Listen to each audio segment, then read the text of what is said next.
Since I've taken office, we've created a high crime unit, and the high crime unit has been out there effectively making a lot of stops of drug traffickers and also those in illegal possession of handguns.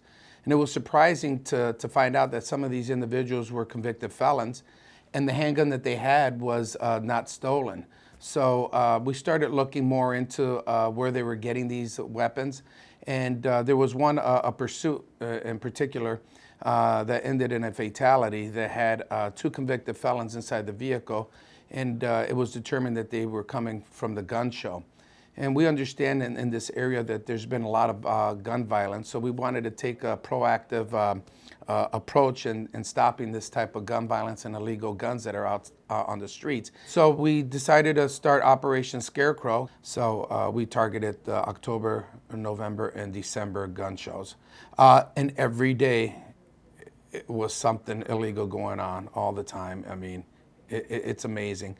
And when you think about gun shows, they do run backgrounds, but you can also have individuals that sell guns privately.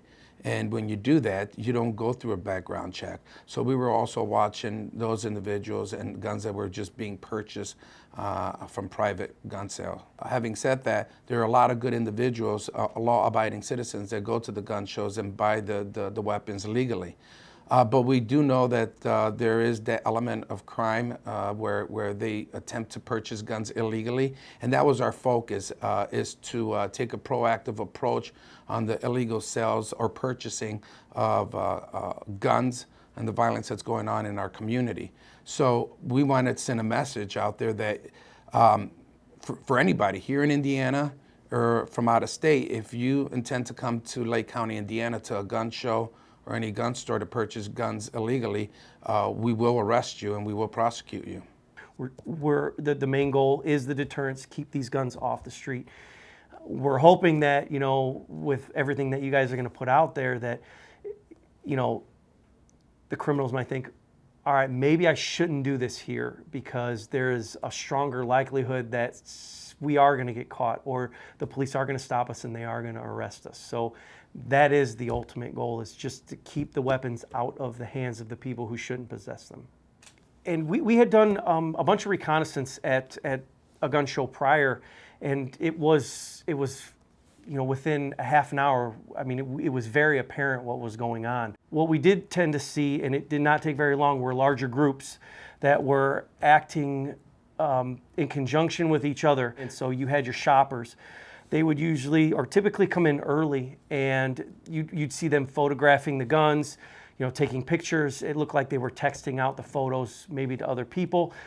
Some time would pass, and we would see another individual, usually with some type of bag or maybe a larger bulge in their sweatshirt. So they were holding the money. After they finished shopping, the money people would come out. They'd remove large stacks of currency, and they would then hand it off to the purchaser. So now a third individual is involved.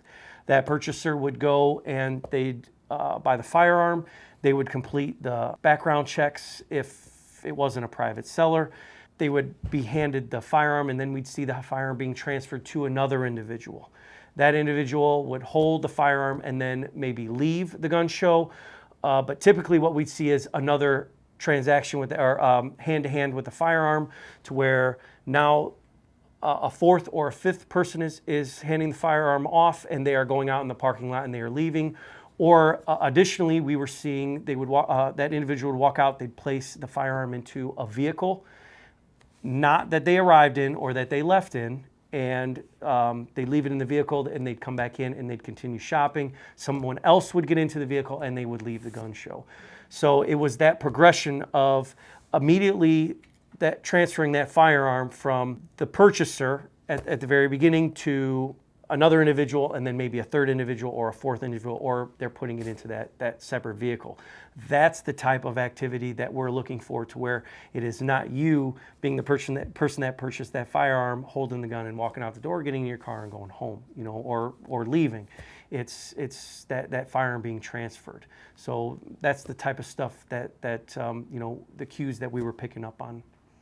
Guns are a high priority for us here. I mean, if you can take a weapon off the street that shouldn't be there, that's, you get an attaboy for that. That makes everybody safer. Whether it's you filling up your car at night at a gas station, and not having to be worried about carjackings, all that stuff.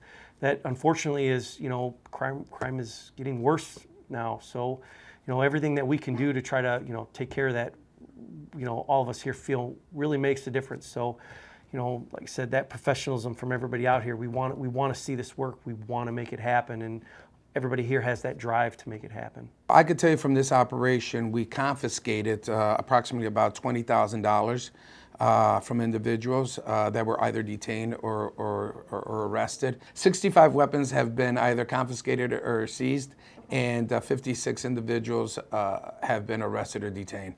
On this involved, we had probably around 25, 30 men and women of the Lake County Sheriff's Department involved in this operation, from surveillance, drones, license plate readers, undercover officers, and different divisions, high crime unit, narcotics, special operations, SWAT, patrol division, even the helicopter as well. So all that plays a part and is a useful tool for policing in this new generation that we're in. It's technology to apprehend individuals and bring them to justice.